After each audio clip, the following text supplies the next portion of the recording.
Studio Siwan. होते भोर हरिया चली के डगरिया दौड़ा ले चली हो माथे पर। होते भोर हरिया चली के डगरिया दौड़ा ले चली हो तू माथे पर। होई रघ जब तबे बलमुआ लइका खेलई ह घाटे पर। होई रघ जब तबे करे जाऊ लइका खेलई हो घाटे पर।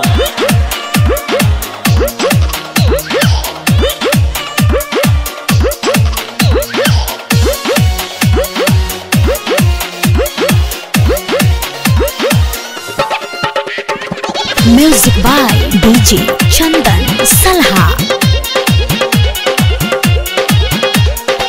भूखल बानी पहले बेर सैया दिल में उमंग बाटे ढेरे सैया।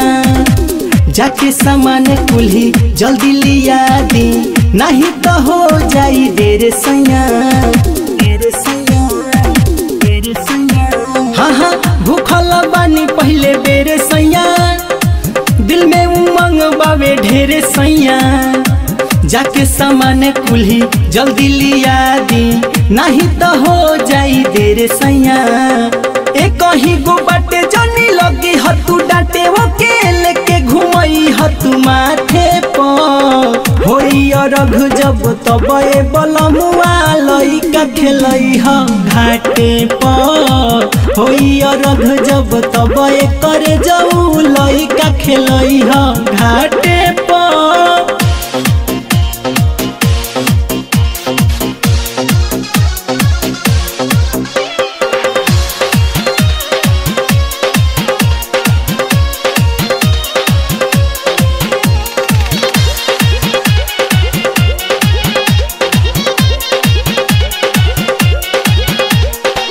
छठी माई के महान परब तीनों दिनों देख हम करब। अगला साले माने बोनाही बाबू के अपना हम कोसी भरब।